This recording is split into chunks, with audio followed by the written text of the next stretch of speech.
Hello, everybody. Welcome to episode 16 of the Awkwardly Big Dice Podcast. I am your host, Dan, and as usual, joined by Rob. Hello. For those who want to find us, you can check us out on all the social media platforms, your usuals. Check them out in the description below and give us a like and subscribe to let us know that you're enjoying the content we are putting on the interwebs. You massively appreciate it. We do. Today we are going to be discussing obviously our usual spell of the week, monster of the week as well. The dice choose the order, or I guess we choose the order, but we decide who decides the order. Really roundabout way of doing everything, but that's the way we do it. It's not Awkward, D&D if there's no dice. yes, and aptly awkward. So we will be doing both those topics, and then later on after that we'll be talking about how to keep your players engaged in your games and sort of tips and tricks around that sort of topic. But to start off with, as we often do, often, I'd say is the best way to put it. We don't always do news, but we do occasionally do news.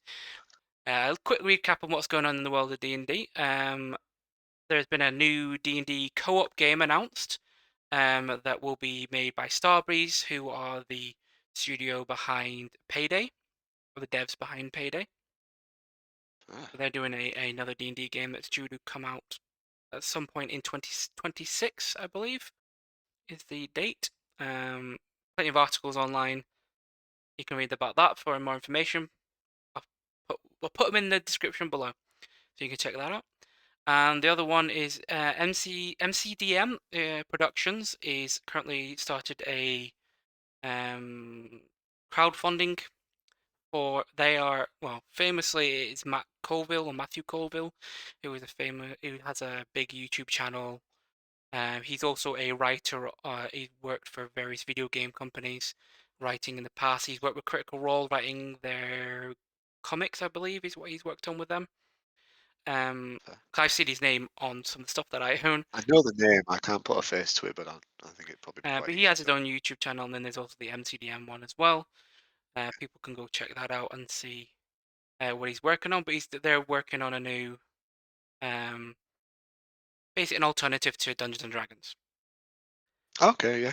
Kind of a follow up to what we talked about. I think it was last time. Was it last time? We talked about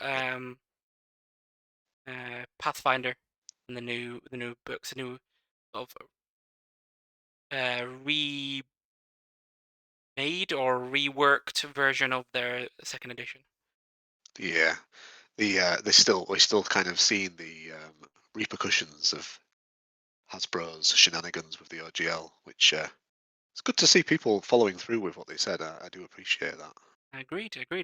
But if you want to check that out again, I will leave a link in the description below, or you can go and check it out. Just type it in on Google, and you'll find it. As that's what I do. So we will move on from a little bit of news, just to update you guys about what's going on in the world of Dungeons and Dragons in a general capacity, and we'll move on to our usual topics. Get straight stuck in this week. Start out with our usual roll-off.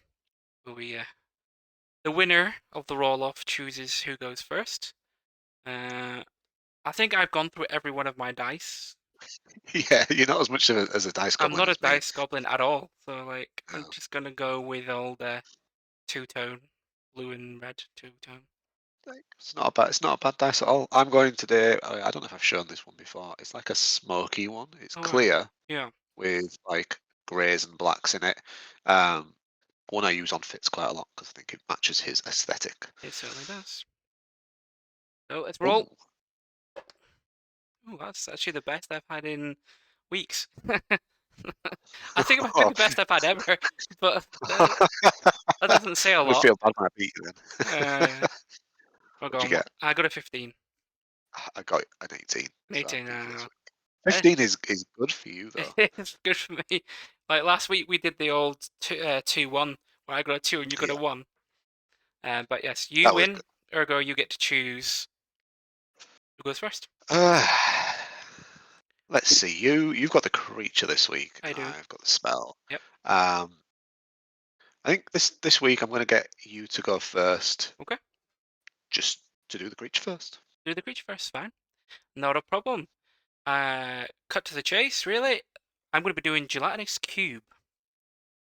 Gelatinous Cube is one of the most iconic monsters in D&D. It's definitely up there. It's up there with your like your Mimics, mimics. Yeah. yeah, dragons.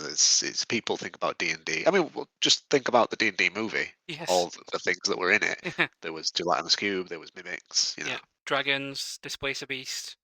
Yeah. Yeah. Yeah. It's one of the big ones. I have used it so I can actually talk about it, though not with Rob. So it's a new story to some degree to Rob. Oh Um, wow. well, I've played a lot more games with Rob than probably most other people, maybe than anyone else. Maybe now, It'll be because I close. don't miss sessions very often, do No, I? you don't. Whereas others have missed sessions or not been available, so you've got to be Yeah. close.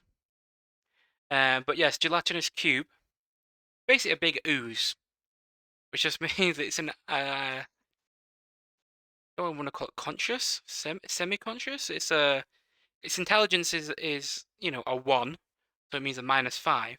So to call it conscious is not quite accurate, but it is a living ooze. But then it doesn't even help. It's a big It feels like calling it conscious is the same as calling the snot in inside shells conscious. yeah. It's It's uh, alive. it's like yeah, It's alive. is they make arguments that vegan can get away with eating those because they don't even know they're being eaten. Well, technically, when you don't eat a chicken alive. It doesn't know it's being Yeah. eaten. Well, you know what I mean. I do. I'm just I'm being. regurgitating information. I'm not putting my own opinion on No, no, it. that's true. But it's a living cube of snot, basically transparent snot.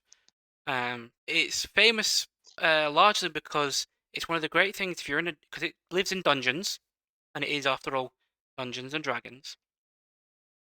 But I'd largely say it's famous because it's great at sticking in a corridor Oh yeah. because players don't normally see it because it's transparent, unless it's eaten recently, in which case you might see the metallic remains or bones of its last meal. But you generally don't see it, and it's large, and a lot of narrow like hallways and corridors exist in dungeons where you can stick it, and it's a trap. It's a trap monster. Is basically what it is. It is, yeah. It's great for it. It's such a fun creature. It's I've used this or similar things in various ways before, and I always like it because players always go, "Oh, it's one of them," and then they have to try and figure out what to do about it. Hmm. Hmm. It's actually a difficult thing to fight Yep, because if we look, all right, we will look at some of the statistics, some of the minutiae. It has immunities, condition immunities. Not everything. yep, A lot of things don't have any immunities, so it has condition immunities. It has no eyes, ergo it cannot be blinded. It really has no brain to speak of to be charmed. Has no ears to be speaking of to be. Well, I don't think it's got any ears to be deafened. It, I guess, again, doesn't really have a cardiovascular system in order to be exhausted. Again, no brain, ergo no frightened, and it's permanently prone. It's a big blob of goo, so it can't be prone. Immunities. That makes it hard when you're thinking about knocking things back or restricting things in some yeah, way using those sort of not the opposite of buff spells. yeah. Can't really be crowd controlled Yes, can't really be or yeah, debuffed or that kind of debuffed. thing. Yes, there you go. Having it that it has no eyes, it obviously relies on blind sight, but its Yeah, blind sight is, I would argue, significant. 60 foot. That's a big amount of blind sight, That's a isn't it? lot of blind sight. I'm guessing the idea is it senses the vibrations in the ground or the floor or whatever. Um, Yeah, maybe air currents or yeah, But due to those things, it makes it particularly difficult to deal with in as Rob said, like a crowd control aspect to basically keep it at bay, to keep it controlled. yeah, On top of that, for something that is only a challenge rating 2, it has decent amount of hit points, so it has 84. It is because con is its main primary stat. It has a +5 in cons, or 20. So it does have a decent amount of hit points. But its armor class is only a 6 because it moves at 15 foot. So it's got a speed of 15 feet. So it doesn't move particularly fast. So it's not able to quite. And it doesn't dodge, basically. It's kind of the way that No, it is. it's a marshmallow. It's a big No, it's not hard to hit. acidic marshmallow, yes. Other great thing, obviously, that is known about this thing is that it likes to consume all in its path. And it has 2 actions that it does. It got the usual ooze pseudopod attack, Yep. or actions, if you want to say it. And I probably wouldn't rely on that too much unless you need to hit something that's in front of you still. I would still just go with so if you something's 20 foot away and it can only move 15, then maybe use a pseudopod. But Yeah. generally, I would go with engulf, which is its second action. Which the short and simple of it is it moves onto your space so that you are then inside it and slowly digests you with some acid damage. You do get to save against whether or not it can do that, which is always I have a weird thing about dex saves anyway, because a lot of time when a dex save happens and you make the roll, it almost would require you, for logic sense, to be able to move. So Yeah. if it moves into your space and you do a dex save and you succeed, it's not a high save, so you're likely to save.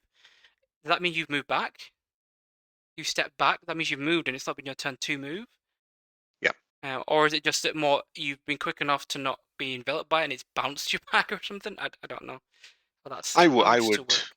But I would move someone in this scenario. I don't always move people if there's a no, dex save I for wouldn't with something, like but this fireball. is I wouldn't.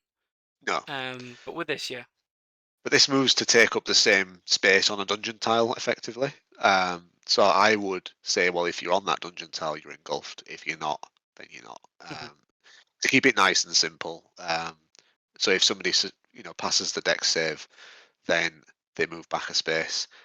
If there's no space to move into, then I would be tempted to not apply a save Yeah. or apply a much harder save because they might have to try and move Depend. through it Yeah, or yeah. Very situational. Depending on yeah. if you're,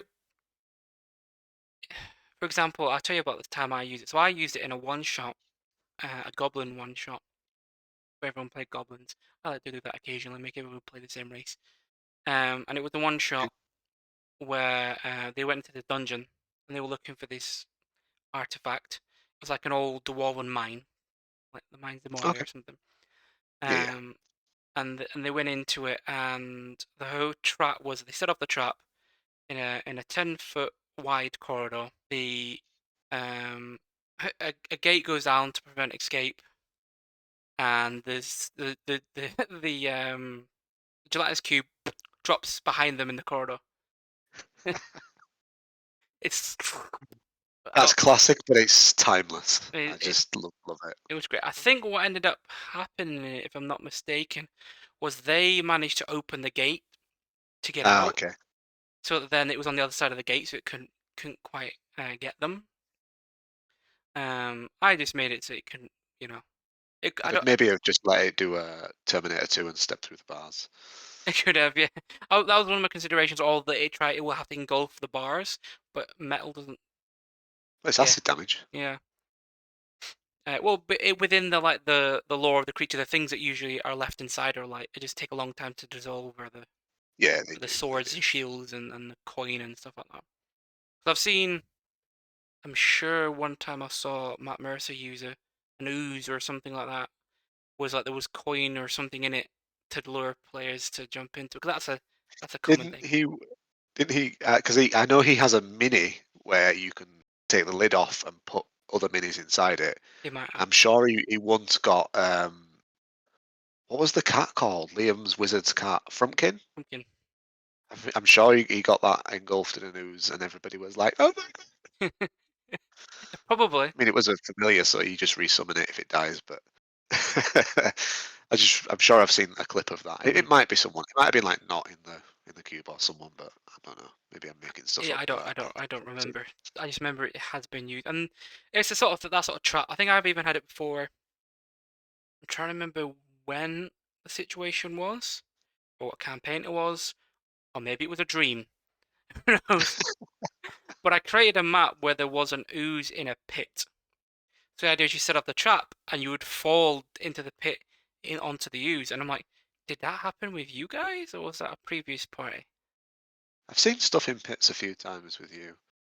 Um, I can't remember having that happen with us. Hmm. Again, I know I've put them in the sewers a few times in hmm. various one shots and campaigns. There's definitely a And then monster there that was, I've used. I'm sure I've used at some point when we did our Nuri campaign, but it just never it never came up, or it never yeah, arrived, or it never you never set up the trap. you had the black pudding in the little cube that time, Hmm. didn't you? I use But black so pudding too. they're similar to this, but not quite the Yeah, I same. think black puddings are higher challenge rating. I think Yes, they're tougher. they're a bit more complex because I know, like, if you hit them with lightning, they rebound it Yeah, back at you and stuff and like there's that. one when they take damage, they then split Yeah, into two.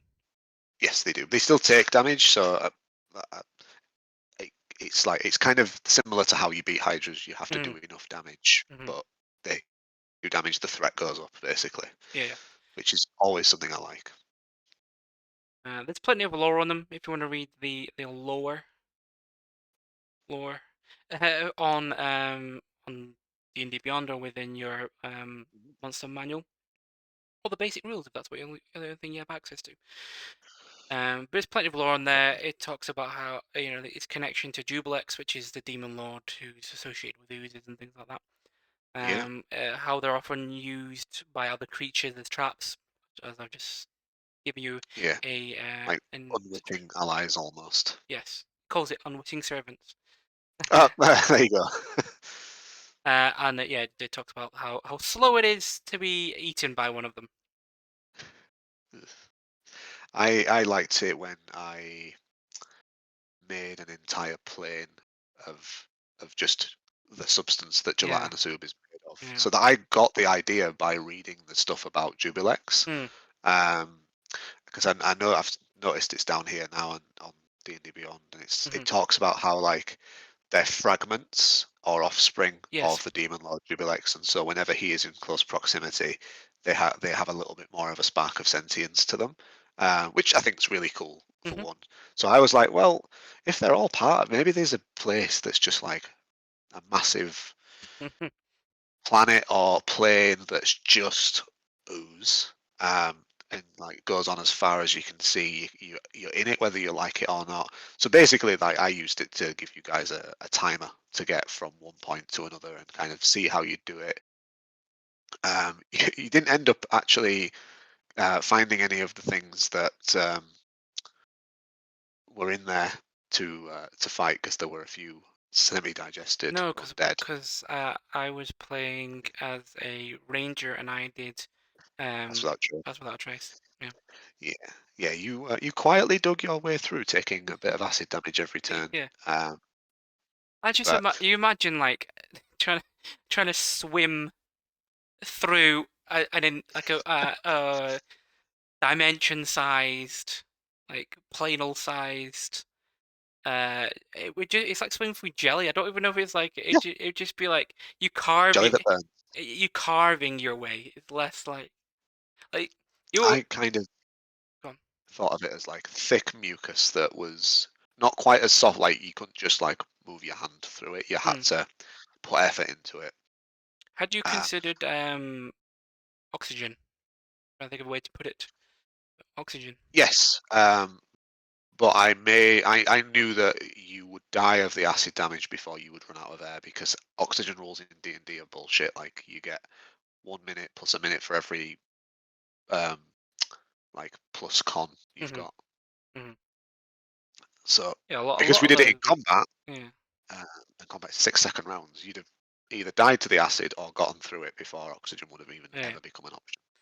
It's always an interesting one with those. It's the same as the jump rules, right? So they're just really. I can see where they've tried to what they've tried to do, but it's kind of cool if you're going for like trying to make your guys seem epic and awesome, Yeah, and look at the jump that they can do, and it's like that's ridiculous. What, I can jump like 20 foot? What are you on about? Yeah, but I don't know. I think that stuff doesn't bother me too much because Doesn't bother me at all. It's yeah, amusing more than it is. anything. Yeah, it's not realistic, but then the feats that our characters can do are also not realistic. So It's magic. There's magic and there's dragons, and so like yeah, classic. it's fantasy. It is what And it is. a lot of time we got to consider that, especially when I DM, I do go a little more down the logical, slight realistic or realism Yeah, route with a lot of my rulings. But if you're going and you're playing like a big epic sort of almost Greek mythology style yeah. epic, you want some sort of superhuman demigod type behaviors or actions for your players. I do love stuff like that. Do you know one of the things I really like about gelatinous cubes or other various ooze types is they're really just a starting point for creativity, in my Hmm. opinion. It says, oh, it's a large ooze, so we know it's going to be a 2 by 2 or a 10 foot by 10 foot, and it literally fills the space. It says in the rules, so Hmm. it is literally 10 foot by 10 foot. But who's to say that they're not bigger and smaller? You Hmm. know, who's to say that like you might not find ones that instead of doing acid damage, are like cubes of lava, Hmm. or um, there are other ones like we've already discussed, the black pudding, which I think Hmm. kind of has a bit of lightning to it. Um, there could be uh, some sort of alchemist bad guy, Yeah. similar to how you've used the black sludge Hmm. in your campaign, and they could be making and experimenting with different things. So you could be in like a laboratory that's just full of different kinds of oozes and their Hmm. traps, their puzzles, their fights, all in one. And I really like that about them. Hmm. It's a bit like same with mimics, to be honest. Think about mimics, Yes. because now there are a few different versions of mimics that exist within official um compendiums. But they're like you've got the horde mimic, which is a giant like gold horde. I remember when I did the one shot, the first one shot I did with you in Stormere, the bank heist, and in one of the vaults there was a giant pile of gold. That you never went to this one, but there was a giant pile of gold, and Oh yeah. it was a giant mimic. But that was before I had access to do the actual horde mimic with my own version of it. Probably exceptionally Yeah. similar. Um, Probably. I think I also have done it. Might have even been in the same one with like bookshelves, but all the books are mimics as well. Yeah, that stuff works really well. Rugs, tables, chairs. I, Mm, I love that there's mimics are kind of on social media. They'll keep coming around every now and again. mm, And it's not going on at the minute. But one of the things that was a bit of a trend, I think, oh, probably like around summertime, was what's the worst thing that could be a mimic? I saw some pretty horrendous things, but I think. my favorite was socks. Very so. Did you put your feet Putting in that it? on anything that you put anything in. We're not going to discuss some things like that, but yeah, shoes, socks, gloves, Yeah. other things, underwear. Anything you put in yourself, yes, would be worse. I'm thinking food, guys. I'm thinking food.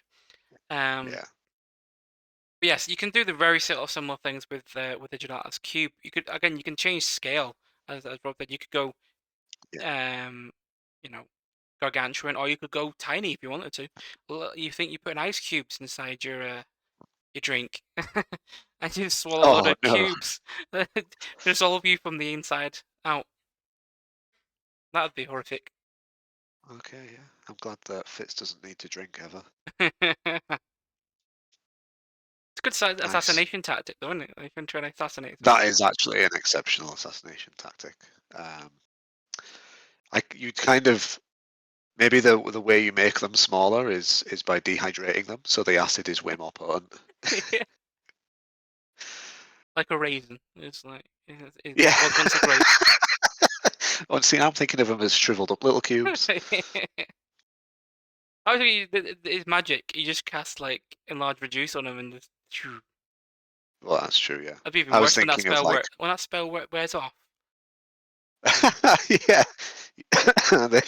this gelatinous soup just fills your insides. Ugh, There you go, It's got the ooze players coming at out the your end. nose. The Yeah, ooze coming out just your nose and your ears and all your orifices. that would be a sneeze that burnt. It would, yeah. But there you go, people. Gelatinous Cube. If you haven't used it yet, get on it because it is fun. It is cliche, It is. but it is still fun. And I think from a player perspective, every player kind of wants to see some of those sort of Yeah, indicative monsters. Where is it? For example, Gelatinous Cube, Mind Flayer. I think most players want to see those monsters. and if you can't fit them in your campaign, do a one shot with them in. Yeah, yeah. Just use them at some point. But we'll move on and we'll do Spell of the Week, which is brought to us by Rob. What is our Spell of the Week, Rob? Our spell of the week is Sleet Storm, and I think I've chosen this because it's a spell that kind of ticks a few boxes for me in what I look for in spells. You've used it recently against us in the in-face session, Mm-hmm. It is. face-to-face session, in-person session was what I was trying to say. Um, there were some henchmen of a certain Archfey. Prince of Frost type archfey, and part of what they did to disrupt us and make it difficult for us to communicate and work as a team was they cast Sleet Storm, and it really, really worked. Mm-hmm. Also against them because then they also struggled a little bit. So the spell itself does a couple of things. First of all, it's massive. It's a 20-foot tall cylinder that's 40-foot radius, which means it's 80 feet wide. Mm-hmm. That's huge. Um, and it gets away with it because it's not a damaging spell. Oh. So you're not going to use it and go, whoa, I fireballed everyone. It's not that kind of vibe, but it can have a huge impact on the fight, on the battlefield. So you create a freezing rain and sleet storm. Think of it, I think, almost as like a swirling vortex of freezing fog and rain. Yeah. Wow. Centered on a point you choose within range. The area is heavily obscured, which means that you can't really see anything that's going on inside it. It's not darkness, so dark vision doesn't get you a free pass. Whatever kind of dark vision you may have, even if you have the best one, which is Devil's Sight on Warlocks. Um, Even being able to see through magical darkness doesn't help you. It is physically obscured, Mm-hmm. which means that if you are trying to attack opponents in it, or if you're in it yourself and you're attacking other opponents in it, you will be doing so at disadvantage because you will be effectively blinded. Which is just, if you know how to really use that on a battlefield, you can really not nullify like certain like if there was a big group of archers over one side or like up amongst the rooftops above you and you were going down an alleyway, Mm-hmm. just summon a sleet storm and make your getaway. Like they're not going to be able to hit you for anything. Going to be really, really useful. Another cheeky thing is if you cannot see the target, you cannot take attacks of opportunity. That is part of a rule in the attack of opportunity. So it kind of gets a bit meta Mm-hmm. if you're taking advantage of that because you know it, not your character. But fight, if you're playing fights like that anyway, that's fine. The area is covered in slick ice, making it difficult terrain. So again, that affects everybody, but Yes. you can really make effect of it. You know, if you know that it's going to be happening, position yourself and make better use of it than your opponents will. Mm-hmm. Moving on it makes it difficult terrain, and the first time someone starts their turn there or enters it for the first time on their turn, they must make a dexterity saving throw, and on a failed save, they fall prone, Mm-hmm. Yep. which means that, again, they will be even harder to hit with ranged attacks or easier to hit with melee attacks because if you attack a prone target with melee, it means that you lose that disadvantage that you have from the Sleet Storm because you're effectively gaining advantage, Mm-hmm. which cancel each other out. Which is a weird one with this spell because if you are casting it on your enemies, hoping that then, or you're going to disable them and allow your melee to move in, your melee characters are going to be affected as much as your enemies They are. are.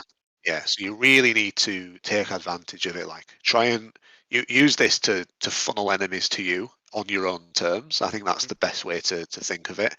And if they're falling prone, that just means that they are much less useful that turn, and you're able to again divide and conquer. Mhm. Um, if a creature starts its turn in the spell's area and is concentrating on a spell, the creature must make a successful Constitution saving throw against your DC, spell save DC, or lose concentration. So Yeah. it's not even a normal concentration save. It's actually that's likely to be quite a difficult concentration save because concentration saves, I can only say that so many times, are Hmm. typically quite easy to make because it's a normal Mm. concentration save is 10 or half the damage rounded up. Mhm. And until you get to later levels of play, that is never going to be that much more than 11, 12, No. 13, that sort of number. Well, against this So is what looking at a 13. yeah, but like if Fitz did Or this, if he had this spell, oh no, it's it's against his your spell save. save DC, isn't it? It's not like Yeah, yeah, yeah. okay. So it's going to be like it's not even that difficult to get a 15 DC. Um, it's it's quite easy. And there are now magic items that help your DC get higher, like Fitz has the +2 Rod of the Pact Keeper. So his DC is like 19, which is Hmm. mad. And it'll go up to 20 next time he gets proficiency increased. So yeah, it's just it does so many different things. If if your teammates, because you're a player, know that you have the ability to do this and you've had the chance to plan combats with them first, or say, at least I know that I can do this. It's Mhm. going to be really useful. If you see me do this, don't blindly run in. Let the enemy come to you. Um, then like your barbarian can just stand at the outer edge, especially if they're a halberd barbarian like Berenger was, and they'll just Yeah. have the reach to be able to go bop, bop. I And go on. I was just going to say that I can speak from a DM's perspective to use it on players since I did use it Yes, recently. Obviously, you're giving a lot of examples of things from a player perspective. I recently used it as a DM with I just said with the Archfey Prince of Frost. So he didn't cast it, but I no, knew that I wanted to cast it beforehand because he had the Winter Eladrin that were serving him. yes, A monster. Someday I will do Eladrin as the monster as well.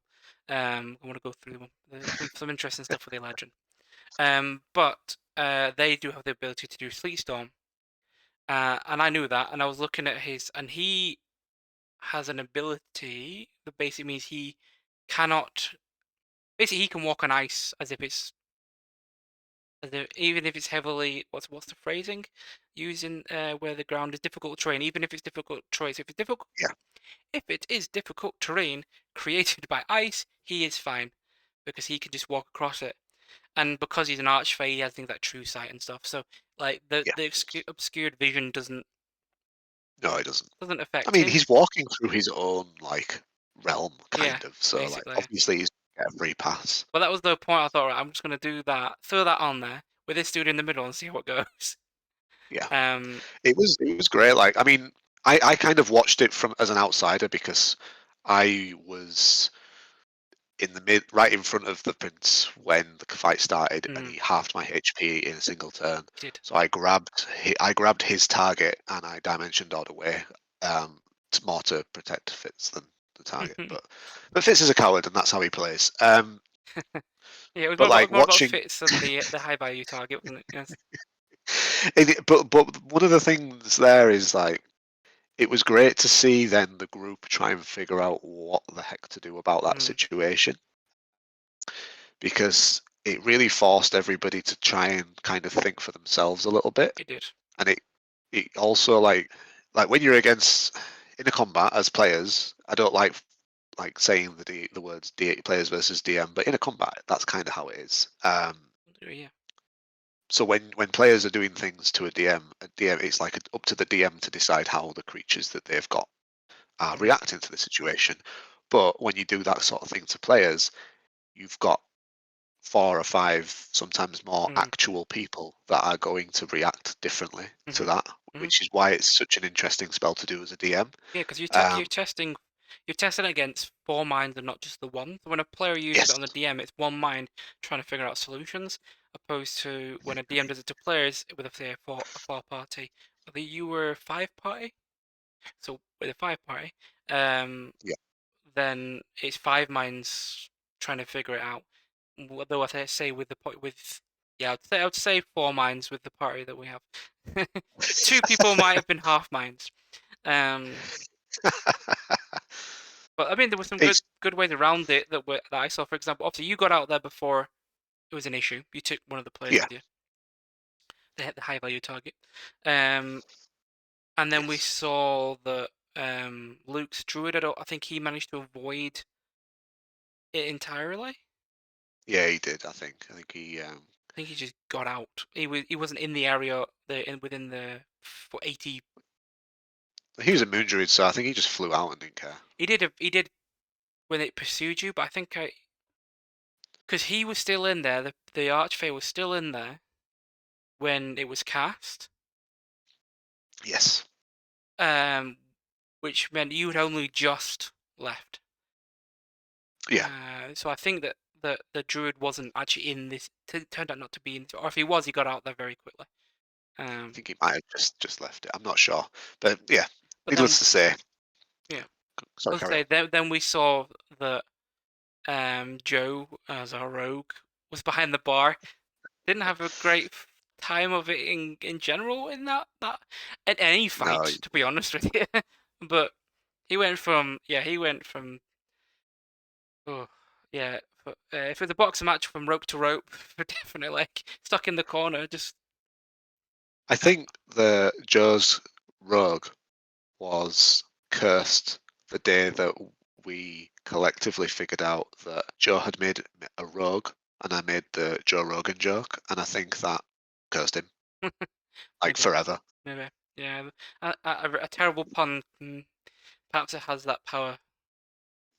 Yeah, it curses you, Yeah, and then you're gonna need they're divine a thing great of good and restoration, evil. and you're gonna get rid of the curse. It's a whole thing. The whole thing. It is. Um, It is. but we also saw that Steph's monk has a broom of flying, Yeah, and if you're not making contact with the ground, it's no longer difficult terrain to worry about. this And is true. so Timothy, the character, was able just to not have to worry about the dexterity saving throw, and just had the obscured vision as a Yeah, concern. Though I do think I may have made the error of allowing opportunity attacks, at least perhaps. by the Winter Legend that were in there. 'Cause there was one in I there, think you. wasn't there? Yeah, I think you Uh, did actually. But doesn't really matter. I mean, most of them weren't, but there was one in there. I mean, there was It's two of them altogether. One was outside, the one who cast it, and one was inside. they were Winter Eladrins, so if anybody was going to get Mm, the ability to at least mitigate some of the effects of the spell, then I mm, would kind of think that that's fine anyway. mm, If we had cast it on some random enemies and mm. they were getting opportunity attacks on us, then I'd say yeah, we kind of messed up, but I won't worry too much about It's an it. error either way, but it's fine. It didn't. I don't think it really affected much. Um, Nah, and I don't think anybody beyond yourself, at least in the moment, knew that it was going to prevent opportunity attacks. So everyone else was kind of thinking in the mind of, how do I get out of here without provoking an opportunity attack? this is true. Yeah, The rogue shouldn't have an issue, but the rogue is Joe, and you know the rogue was petrified by that point, or he frozen was solid at least. Yeah, so petrified by the rules, yes, but an ice cube by flavor. he was chilling. He was chilling, yeah. He really was. But yeah, great spell, Sleet Storm. I feel it very much is underrepresented because it's a level 3 spell, Hmm. and um, There's a lot of good spells at level 3 though. there is There- there is a you really open spells up at level 3. There's so many good ones, and not even just the standard fireball, lightning bolt, those sort of spells. I'm But thinking like spell magic counter spell. yeah, They're level 3. Conjure Animals. Yeah. Conjure Animals is fantastic. This spell is available for druids, sorcerers, wizards, Tempest Domain clerics, Circle of the Land, Arctic druids, the Genie warlocks, and the Fathomless warlocks. Yeah. You would have to probably have the correct gen to. It probably would be gen.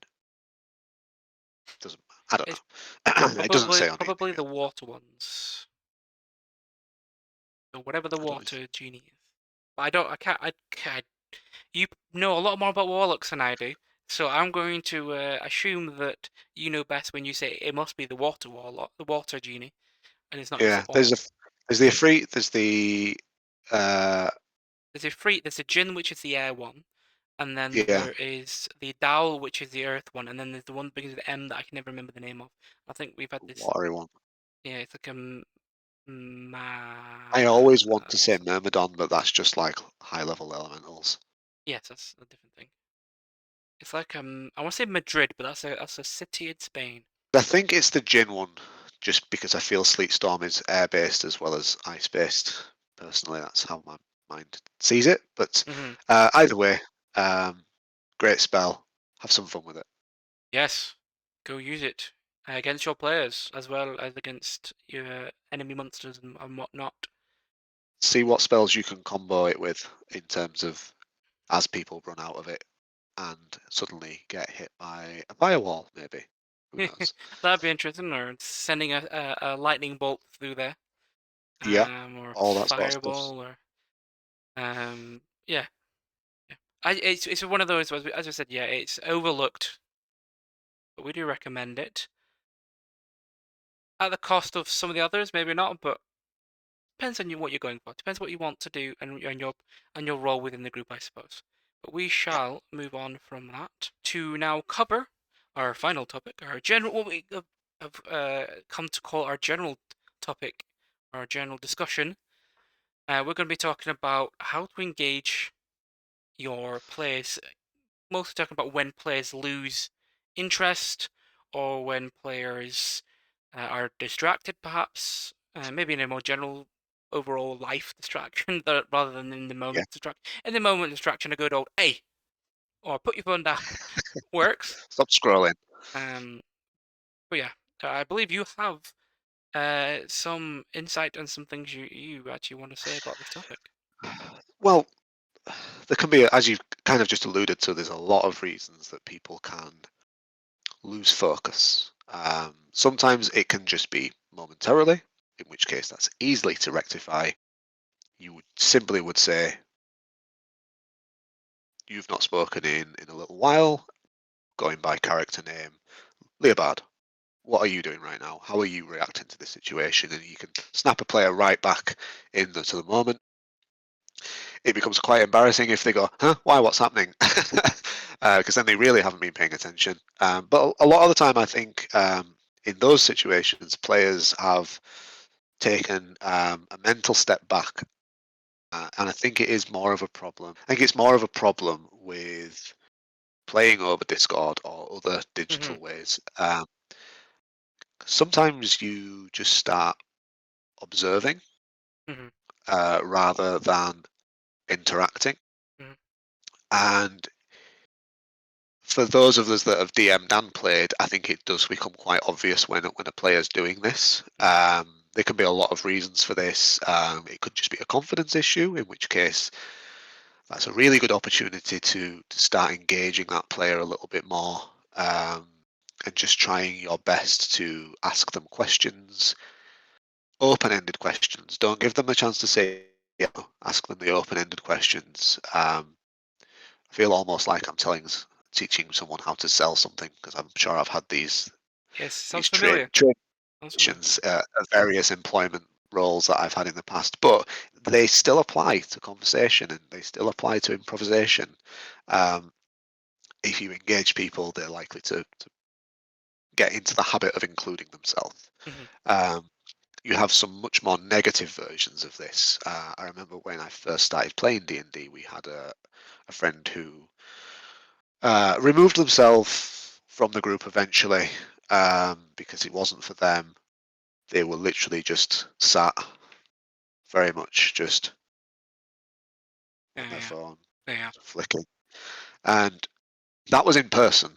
So Ooh, it's not like they could just do it kind of like off, like I'm holding my phone off camera now and I can like, you can't tell I'm doing it. And if someone else is role playing, in fact, I even do this because I've usually looking at my spell list, it becomes like really obvious that that's the case, especially in combat when they're essentially just waiting for their turn.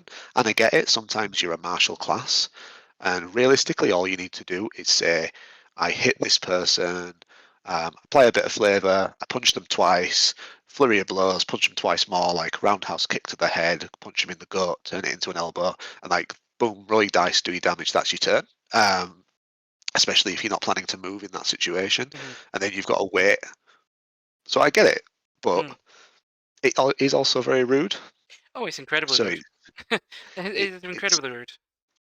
if it comes round to your turn and you haven't got a clue what happened since your last turn, it's not just insulting to the DM, which it is. It's insulting to all the other players as well that are putting in the effort to pay Mm. attention. And those players, you've really got to identify early on Hmm. before it becomes a problem whether they're just not interested, um, whether they struggle to maintain concentration because of perhaps a neurodivergence, which Hmm. is fine, and you have to learn to work with that, Hmm. and identify ways to kind of keep them engaged, and also perhaps show them a little bit more patience. Yeah, But identifying it is the first step. If that's the case, that's a really 100%. really important first Yeah, step. communication. And yeah, that goes back to D&D 101 is communication is the most important part of the entire game, in my opinion. Um, Arguably, for any relationship of any kind, whether between your yes, players or your partner, communication is key. it very, very much is. So you hit with a potential number of reasons why somebody might not be paying attention. It's really important to do that. But I would say if you feel that somebody is just a little bored between turns, Hmm. then engage with them outside of the game. Not in an accusatory way, No. but just say, I noticed you were a little bit less engaged than usual. Is there anything I can do to help? And it might be that they didn't realise that they were doing that, Oh and you might yes, have a lot of might have time sorted the situation before that. But there is also, I think sometimes that I see in both of our groups from time to time, hmm. um, is you do get players that can be a little bit more passive. Yes. I had quite a, funnily enough, last night, I had a little bit of a learning experience for myself. Okay. One of my players in my Curse of Strahd group, they're quite new to the game, Hmm. um, and they've said openly, I'm not as comfortable role playing, and we've all said that's absolutely fine, and it Yeah, yeah, genuinely is. yeah. I with role play, I always have said you do it to your own limitations. Yes. If you want to do it in voice, if you want to do it in character, perfect, fantastic. If you simply want to do it in a third person and say, my character does this, my character says that, that's fine. You're engaged as long as you're having fun, as Yes. long as you're not stopping others from having fun. Hmm. That's all that matters. Hmm. 100%. However, so I think because of this, I'd felt that they weren't as engaged as they could be. So we're only on session 3 for Curse of Strahd. So I was thinking in my head, right, I need to be aware of this. I need to keep bringing them back in. But Hmm. actually, it was their turn to do the recap at the start of the session, Hmm. and they proved very, very well that they had been paying extremely good attention to the session. They rattled off a perfect chronological order of events, of conversations.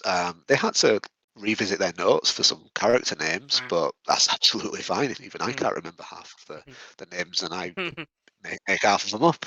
It also then kind of is flipped on its head, and like just because that player doesn't look like they're Yes. as engaged as they can be, doesn't mean that We, they're not paying full attention.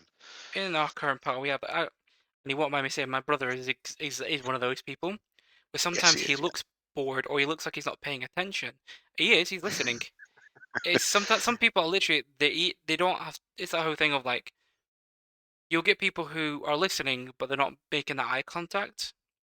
They just they don't feel the need to do it if they're especially if you're digital. If you're doing it Yes, online, they don't feel that same thing to look at the camera or to make that to look at the people's faces. Now I'm someone who's the opposite. I like to look at everybody's faces and know what they're doing, but I'm also DM a lot. Ergo, I want to see if everybody's engaged you do. Yeah, and paying attention. Whereas my brother's generally a player. But he can look bored. But I know that if I was to ask him what happened last session, he could tell me what happened last session because he is paying Yeah, attention. In the current game IDM, we have an assortment of different personalities or different uh, yeah, types of engaging players, I guess. So like I said, my brother doesn't play. His whole thing is he doesn't look like he's paying attention, but is. Uh, we have Steph who has a little more trouble with concentration, yes, with paying attention. So she's someone you have to engage more directly. And then Joe, though, is a newer player, so we're still getting to know him. Um, he's a little more of a passive player, but it doesn't seem to um, take away any of the joy or the fun from the game. He seems to be enjoying it, and he still takes more notes than anybody else does. And so he can like he's still paying attention regardless of whether or not you're wondering yeah. whether he's engaged. I think the real proof in the pudding on that particular one as well is Mm, that sometimes you'll notice that somebody is perhaps a little bit more passive at times, but then when they do want to engage, they really do. mm, And I would say that's absolutely true for Joe. 100%. If you listen to Joe, you're doing a great job. Love you Yeah, to bits. yeah, very good, very good. Um, One of the funniest but characters we've had, mostly because of the yeah, above game jokes, but it's still a great character. yeah. Well, yeah. In above and below game jokes, I think I really like Vigil. He's an interesting character. Um, but it wasn't necessarily a problem that we've had in the past, Mm, but more just something that we've discussed as kind of DMs together, where yes. it was like, oh, I know sometimes, um, like Chris sometimes struggled to Hmm. get a little engaged with Beringer, and I would as a player in that campaign, I would sometimes clock him like not zoning out. It Mm, looks like he's zoning out, but he was mm. just having a good time Yeah, observing yeah, the rest of us as yeah. play, and it wasn't malicious. It wasn't No. disrespectful. It's just good to be aware that that's happening. He also has an early bedtime, does Chris, and we do play that quite late We do. sometimes. So Oh yeah, we Chris was always one of those players who he's enjoying the show, yeah, yeah. and he maybe got too caught up in it sometimes. But if you were to ask him to do something, he'd come up with an answer. He'd know what he's doing. He'd engage. And but they're all perfect. They're different personality types out there, different types of people, and getting them engaged is always part of a DM's role. Yeah, Uh, it it's not always going to work, and sometimes there are going to be personalities that don't match, and you're going to have to say, right, this isn't yeah, working. We're going to have to do something different, or someone's going to have to leave. But I guess we can also, to some degree, talk about engagement on a higher level, on a different, like rather than a personal player level of like how do you how do you create something that is engaging? yes, And we've talked about world building before, which for me is a big part of it because I like world building, and I generally think that Rob does a decent job with what he does. He made Strahd come alive, so um, and when we've done the sort of one shots and stuff within the Braxton Pot universe, it feels like I understand it. Um, Sorry, I was just laughing because my other players came up against Strad last night, and it did not end well. it generally does in early games, so I'm not No, it surprised. really doesn't. I loved it for that. Yeah. Like, hugely humble. He threw one of them into a tree. It was great. Um, great combat. I mean, combat encounters are a big thing for a lot of players. A lot of players are very Yeah, much in it for the fights. yeah, Um, and you've got to recognize those players and then make sure that you do have engaging combat. For me, combat on its own isn't enough. I think if it's no, combat for a reason, if it's just general, that's the problem with if you end up relying too much on random encounters, they're just pointless. They're just generic. Like they're RNG, right? They're just not. yeah, I like a fight that means something, and so like I will always try and make that thing in my games. Strahd is quite good for those because Strahd is Barovia, right? So yeah. everything that comes at you is Strahd coming at you in some way. You feel that it is that way when you're playing in that world. But from a homebrew perspective, yeah, it's to me it's about creating engaging encounters that fit within the narrative, within the story that you're telling at the time. I'm a big guy for narrative and story and character. Give me all that stuff. And it gets me engaged, and Rob did a great job with that in when I played Strahd with him, because he put my character's backstory into it and made it its own little side narrative. That's the key as well, though. Like for me, in terms of engaging with your players in a more narrative way, like Yeah. in that kind of topic, um, there is a pitfall of wanting to do it for every player, but not Hmm. every player is that bothered for it. No. You've I've made this mistake. Well, I wouldn't even call it a mistake. I've had this learning experience, I will Hmm. say, in multiple campaigns. Hmm. In my first campaign, I wanted to really personalize the experience for all of my players, and I feel that I achieved that. Hopefully, none of them will disagree with me on that. Um, in quite a unique way. And it took us a few years to get through the campaign. I had to take breaks because it was my fully homebrew, which Hmm. is exhausting to run sometimes, as you Yes. will no doubt fully agree. You just you hit a point, I think, with that where you just need a break, Hmm. um, which was good because it helped me kind of gather myself and kind of look for ways to keep my players re-engaged whenever we went back. But I've noticed through like multiple campaigns, there are players that don't always engage with the content that you give them. There can be multiple reasons for it. If you want to use the Uh, example for my campaign, you can go and use the example. We no, won't, but it's yeah, I know which one you're thinking of. I know you're yeah, thinking of Marius, yeah. I am thinking and of it's Marius. Marius. Marius is not the example that I want Okay, to bring because okay. I know we give Luke hard enough time for that sometimes. He can take it. That's fine. No, he can. He's a good sport. No, one of the actual examples I was going to bring in is when I wasn't DMing, was when I was playing Arthur, my warlock. Hmm. Uh, we had a DM, one of my best friends, won't mind me saying Ross, fantastic DM, but very generous when it Hmm. comes to um, very impactful and probably quite complex sometimes homebrew abilities, magic items, Hmm. boons of power, the whole 9 yards. He likes to give us that real like heady power fantasy, Hmm. but he also likes to give us extremely fatal encounters. So it Good goes hand in balance. hand. It's fine. It's not like he makes us too stupidly powerful and everything's boring. It Hmm. works. He's actually really good at finding that balance. Okay. Until one of the players kind of, for a long time, just didn't pay attention to the stuff that he'd been given. He didn't really learn it. Um, had to be reminded several times, and he wasn't doing it maliciously. It's No. not like the example I gave before, where the guy that was in the group in the early days just wasn't really that interested. He was just kind of one of our friends that Hmm. came along just to hang out, Yeah. and it ended up souring the experience. It wasn't like that. He just I think struggled to engage and kind of keep up with that content. Hmm.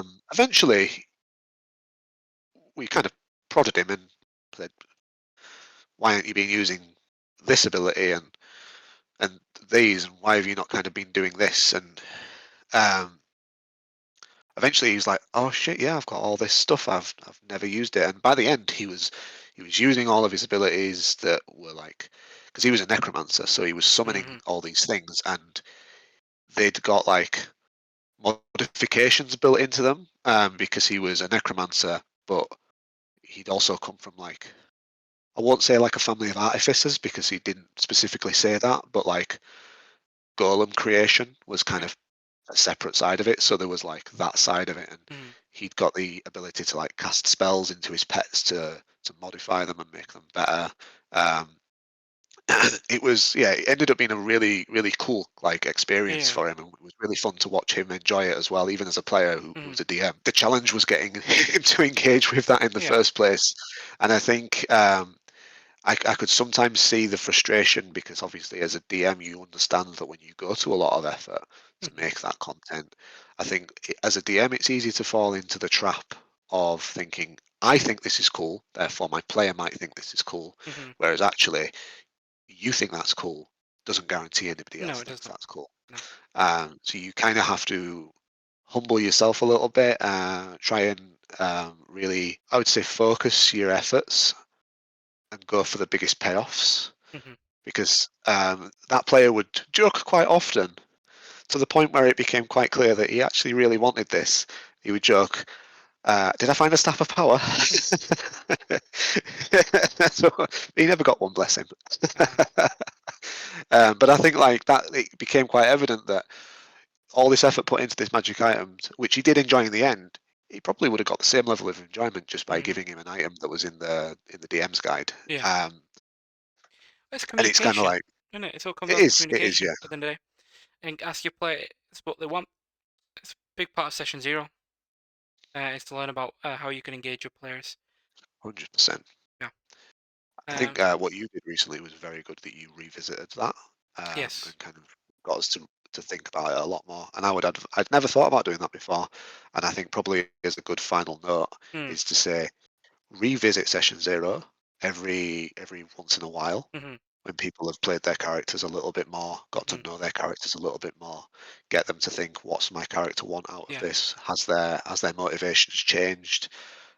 Mm, Am I enjoying the mechanics of the class? And yeah. yeah, Well, the reason I did is because we talk a lot, yeah, also on the podcast, but off the podcast, more specifically about our Stormare campaign. And I get a lot of your insights, and I know what you're thinking, what your character is thinking. I get all these things, but I don't. You start to sit there and you go, I know all this about Fitzkellian. I don't know it about any other character. mm, I can only, I occasionally get to speak to my brother in some depth, but he doesn't think the same way that everyone else does. yeah. Not in a bad way. He just doesn't. No, Um, and that's fine. And I think probably, for example, with Steph, she probably won't think about it until I bring it up, and mm, that's fine. But yeah, we need to make sure we have those. You do need to make sure you have those discussions. And I can't remember. It was sometime last week, and then I was sitting there thinking about how we had this tournament coming up, mm, that the characters are going to be getting involved in, and where it's going to go after that. mm, And I wanted to make sure that we were going to go somewhere that people would want it to go, because I want to make sure that I don't take anything off the table that they want there. yeah, And I was thinking, well, I know exactly what I can do with Fitzkelly, and it's easy. And we're doing a whole big Timothy thing now for Steph, so I'm not going to be yeah, too worried about it. So our other two players, I want to make sure I'm engaging. Um, so to make sure that we're yeah, engaging is probably the right way of putting that. And I started to think about it weirdly again. I bring these up far too often, but it's Critical Role, and Critical Role only do one session zero that they ever bring up. But they used to have, and now they do it infrequently, but they used to have their Talks Machina, whatever it was called, yeah, where they were literally talking about their games and giving insights. And I imagine a lot of them sat at that on those sofas talking about it, hadn't thought about what they're actually saying. So like, someone may have posted or emailed a question in to ask, I don't know, give an example, Taliesin about Molly. And he's thought all about Molly, but then this question gets asked, and he's never thought about that before. yeah. Yeah, like he might have thought about it when he answers it, because he doesn't want to have to admit that he didn't think about it. Um, people do things. I don't know if he has ever done that. I can't say. I'm just using an example. I But liked Talks Machina. I think that I learned a lot about character building and DMing just from watching that and yes, watching them. yes, I start to think about it. I was like, you know what? There's a lot of questions, a lot of things that you learn about their characters, not through the actual show, but through just their side conversations. And I start to think, well, as things I want to know about my characters or my players' characters, so that then um I can help craft a better story. And I imagine there's 100% that there would have been points that Matt watched those shows and went, interesting. I can do something with that. But yes, Yeah, um, definitely. we're gonna already over time as usual. So we're gonna We are. give it. I had some more things I could talk about, but I think they could definitely be saved for another time. And other topics. Yes. Um, we go on tangents. We've been on tangents. It happens. Always makes us go over time, Yeah, I went on but a big one there. that's all Sorry. right. It's good conversation. Um, So thank you everybody for watching episode 16 of the Equally Big Dice podcast with Dan and Rob. Check us out on Instagram, Twitter, and all the places like YouTube and Spotify to see our clips or podcasts. Follow us, likes, subscribe, and give us a comment. Nice to see some comments. But that is it for this week. See you next week for another episode. Episode 17 will be next week. And in the meantime, I hope all your dice roll 20s. Goodbye. Thank you for coming.